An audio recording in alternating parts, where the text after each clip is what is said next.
Muy buenos días, mis amados hermanos y amigos. Qué bendición que damos inicio a esta nueva semana y lo haremos bajo el tema El que mora con vosotros y en vosotros. Así que vamos a orar. Padre, gracias por este día. Gracias, Señor, por tu palabra. Gracias porque tú nos has dejado las herramientas necesarias para nosotros vivir la vida conforme a tu voluntad. Bendito, alabado y glorificado es tu nombre en Cristo Jesús. Amén. En el Evangelio de Juan, capítulo 14, el versículo 23 dice: Respondió Jesús y le dijo: El que me ama, mi palabra guardará, y mi Padre le amará, y vendremos a él, y haremos morada con él. Amén. Esta es la respuesta a una pregunta que le hizo uno de los seguidores del Señor, porque el Señor en algunos momentos anunció que, como era el plan de Dios, Él debió venir aquí y cumplir el propósito de Dios, pero Él debió volver a donde Él estaba y al lugar de donde Él había salido.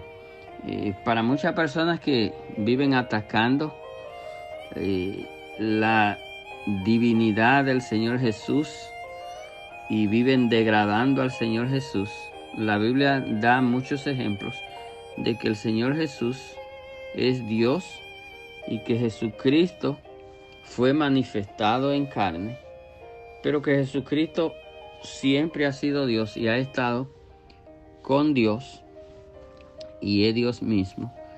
Entonces uno de los discípulos le pregunta al Señor que cómo es que Él se iba a manifestar a nosotros sus hijos y no al mundo. El Señor también en este texto trata de hacerle saber a la audiencia y nos hace saber a nosotros que hay una diferencia marcada entre los hijos de Dios y las personas que no son hijos de Dios. El Espíritu Santo de Dios, que es al cual el Señor Jesucristo se está refiriendo, que es el que está, como dice el título, el que mora con vosotros y en nosotros, está en los hijos de Dios. Entonces, por eso el Señor Jesús les responde y dice: el que me ama, mi palabra guardará. Esto es una evidencia, esto es una muestra. Y es necesario, tú que me escuchas, que entienda esto, lo entienda bien y pueda hacer la diferencia. El simple hecho de escuchar, el simple hecho, como decimos a veces, de asistir, de oír prédicas, leer lo que te mandan relacionado con el Señor Jesucristo, nada de eso es suficiente, porque es necesario para nosotros amar a Dios, guardar su palabra. Y la palabra de Dios nos dice que para nosotros ser hijos de Dios debemos recibir al Señor en nuestros corazones. Pero nosotros debemos entender de que somos pecadores y necesitamos entonces que alguien arregle esa situación. Y esa situación solo la puede arreglar el Señor Jesucristo.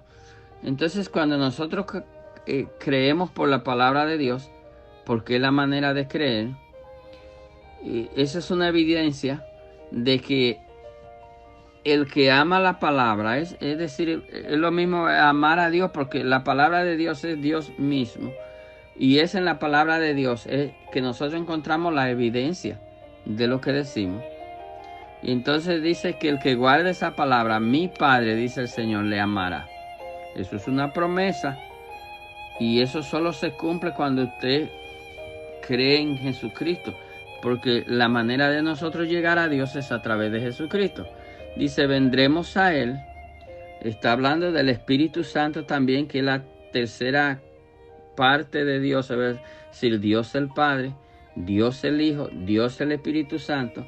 Lo que nosotros conocemos en la Biblia como la Trinidad, Padre, Hijo y Espíritu Santo, que los tres son uno. Y entonces el Señor Jesucristo está hablando de esa unidad. Dice, haremos morada. Dice, vendremos a Él. ¿A quién? A la persona que recibe al Señor. A esa persona inmediatamente usted recibe al Señor. Viene el Espíritu Santo, que fue una promesa dada. Viene a usted y va a morar en usted y con usted. Es decir, que el Espíritu Santo viene a ser parte de nuestra vida, porque es el Espíritu Santo lo que hoy día, al día de hoy, el que está en nosotros y con nosotros, es el Espíritu Santo. Aunque a veces en el mundo cristiano dice Jesucristo está aquí o Dios está aquí, pero el Dios que está aquí, el Dios que está en mí, el Dios que está en nosotros, lo que hemos creído, es el Espíritu Santo. Y ese es el Dios que va a estar en ti cuando crea, cuando reciba, cuando acepte, cuando pida perdón por tu pecado, cuando entregue tu vida al Señor. El Espíritu Santo de Dios estará en ti y contigo. Pero para que eso suceda, debe entregar tu vida al Señor para recibir el Espíritu Santo de Dios. Dios te bendiga en este día.